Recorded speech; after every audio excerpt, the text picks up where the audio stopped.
Bonjour, bienvenue dans le cours e-learning sur les RP, relations presse, relations publiques. Donc je ne reviens pas sur la présentation et les objectifs généraux du cours. Sur le déroulement, donc vous avez vu qu'on a fait différentes séances. De quoi parle-t-on? Les outils classiques des relations presse. La semaine dernière, on a parlé de tisser un réseau et agir sur son réseau. Aujourd'hui, on va parler de l'impact des RP. Alors, donc déjà, les indicateurs classiques pour les RP. Donc, l'indicateur classique de base, c'est la notoriété. Qu'est-ce que c'est que la notoriété d'une entreprise? La notoriété d'une entreprise ou d'une organisation ou d'une marque ou d'un produit, c'est sa renommée publique, le fait qu'il soit connu. C'est comme ça que Wikipédia le définit. Et donc comment on mesure la notoriété? Donc là, j'ai trouvé ces définitions qui m'ont paru pertinentes dans les outils de mesure de la communication, regard critique sur l'état de l'art de Maud Texier. Déjà le taux de notoriété. Selon le budget, on va réaliser des études sur des échantillons d'individus plus ou moins importants pour mesurer ce taux de notoriété. On peut le mesurer sous différentes formes. Vous avez la notoriété spontanée, c'est-à-dire on demande à quelqu'un quelle est votre marque de soda préférée. Et là, vous avez 90% des gens qui vont vous répondre Coca-Cola. Donc ça, c'est spontané, c'est-à-dire qu'on leur a pas donné le nom de la marque avant. Vous avez la notoriété assistée, qui elle est justement une notoriété où on vous dit voilà, connaissez-vous la marque Coca-Cola? Et là, vous allez dire oui ou non. Donc on vous a déjà suggéré la marque au départ, donc vous n'allez pas obtenir forcément les mêmes taux. Coca-Cola doit être à 99% de notoriété assistée. Et puis vous avez le top of the mind, c'est-à-dire la première citation spontanée qui associe une notion ou un événement à une entreprise.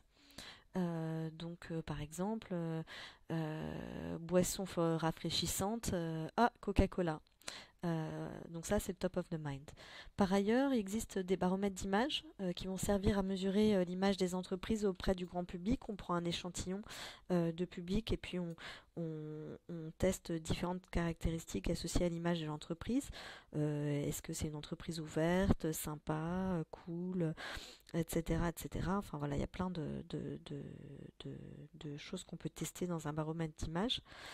Pour que ce soit efficace, il faut qu'il y ait des mesures qui soient effectuées très régulièrement, avec un questionnaire qui est toujours identique pour pas introduire de biais justement dans cette mesure et permettre voilà, de pouvoir faire des comparaisons dans le temps. Ensuite, les entreprises évaluent aussi leurs retombées presse, donc autant les articles favorables que défavorables. Donc ça se compte. Voilà combien on a eu de retombées presse, en presse nationale, en presse locale, en presse web, etc. Donc tout ça, ça s'évalue. Et puis ça peut être aussi complété et voire compliqué d'une étude qualitative de ton, pardon, de sémantique de l'article, c'est-à-dire les mots qui vont être utilisés dans l'article, le ton, est-ce que c'est un ton favorable, un ton enjoué, un ton défavorable, de profil de lecteur, c'est-à-dire en fonction du lectorat de tel ou tel titre, on va étudier le ton des articles, et puis voilà, de tout ça. Donc tout ça, ça se quantifie et puis ça se qualifie au mieux pour avoir une vision assez globale des retombées presse et donc de l'impact des campagnes presse des RP. Ensuite, pour tout ce qui est actions de communication événementielle, donc tout ce qui est forum, salon, congrès, ou pour les actions de mécénat, il y a une large gamme d'outils qu'on peut utiliser pour mesurer l'impact. L'étude de la revue de presse, un peu comme précédemment, mais aussi la fréquentation du stand pour les salons, combien de personnes sont passées, combien ont pris des flyers, combien ont demandé des informations, voilà, combien de contacts ont été établis durant le salon. Pareil pour les soirées spectacles pour les partenaires, pour les assemblées générales pour les actionnaires ou pour les conférences de presse pour les journalistes. On a eu combien de journalistes, quel magazine, voilà, presse nationale, presse locale, etc. etc. On peut aussi voir le degré d'implication des différents partenaires, c'est-à-dire par exemple la lecture du journal interne par les employés, combien le lisent régulièrement, combien lisent une page, 3 pages, le lisent en entier. Parfois, pour les consommateurs ou les clients, le nombre d'appels ou de numéros verts sur le numéro vert pour voir un peu quelles sont les problématiques, si les clients ont un fort besoin d'informations ou pas, si on peut se contenter d'un mail, etc. ou éventuellement par exemple le nombre de rapports annuels demandés pour savoir quel intérêt suscite toute la partie financière de l'entreprise. On peut mesurer aussi le temps de passage à la télévision et l'audimat enregistré, donc ça c'est assez classique, dans quelle émission on est passé, sur quelle chaîne, quel journal télévisé, combien il y a eu d'audience, etc. Et puis enfin, le dernier point critique de l'impact des RP pour mesurer la notoriété, ça va être l'analyse des ventes. Pour savoir quel est l'impact concret de toute cette image et de toute cette notoriété, comment ça se traduit concrètement en acte d'achat pour les consommateurs. Pour les entreprises cotées en bourse, il y a aussi des indicateurs financiers et boursiers, comme par exemple la volatilité du titre, la durée moyenne de détention du titre de bourse, j'entends, et le volume de titres échangés. Donc pour ça, je vais vous renvoyer à l'article Comment évaluer les RP de Stratégie Magazine qui est en pièce jointe.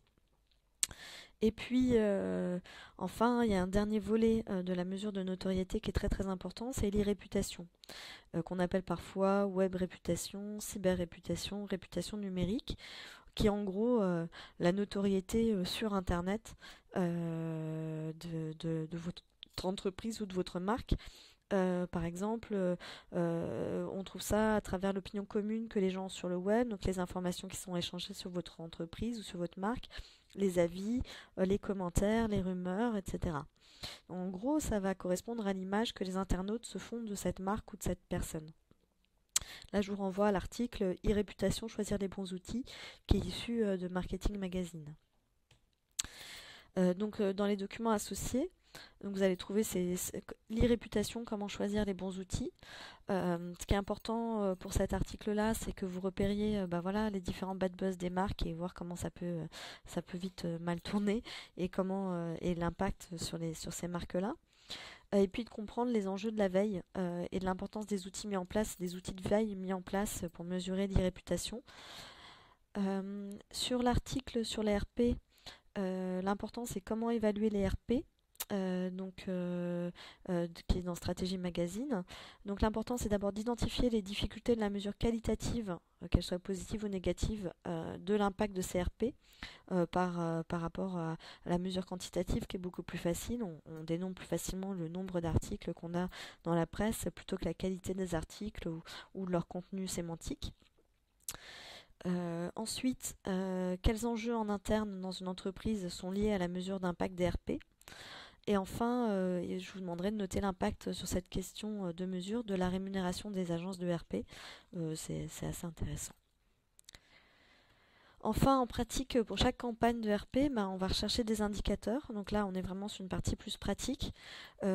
Si vous avez à chercher des indicateurs d'impact d'RP, il va falloir vous mesurer l'efficacité, l'efficience, la cohérence et la pertinence. Donc l'efficacité, comment ça se mesure? On mesure ce qu'on fait et ce qu'on a produit et on compare par rapport aux prévisions en termes de réalisation et en termes de résultats. Les réalisations prévues ont-elles été réalisées? Les résultats attendus ont-ils été obtenus? En termes d'efficience, les résultats et les réalisations étaient-ils à la hauteur des moyens mobilisés ou est-ce qu'on a trop dépensé ou est-ce qu'on aurait dû dépenser plus?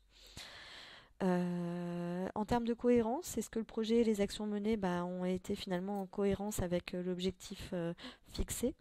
Est-ce que ça a bien été mené dans les espaces géographiques identifiés comme prioritaires? Et puis en termes de pertinence des indicateurs eux-mêmes, les indicateurs qu'on avait choisis au départ, est-ce qu'ils étaient finalement adaptés, judicieux au regard de l'enjeu choisi? Est-ce qu'ils étaient vraiment mesurables ou est-ce qu'ils nécessitaient des outils supplémentaires? Est-ce qu'on n'en a pas oublié? Est-ce qu'on aurait pu en rajouter? En gros, à chaque questionnement, va falloir rechercher des explications, des réponses. Et puis, le plus important, c'est de faire des préconisations pour l'avenir.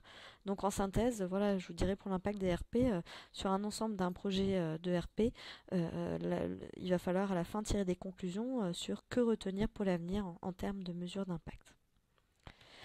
Voilà, cette séance est terminée. Si vous avez des questions, vous pouvez me contacter à cours.communication.ilci@gmail.com. N'hésitez pas et à bientôt pour une prochaine séance.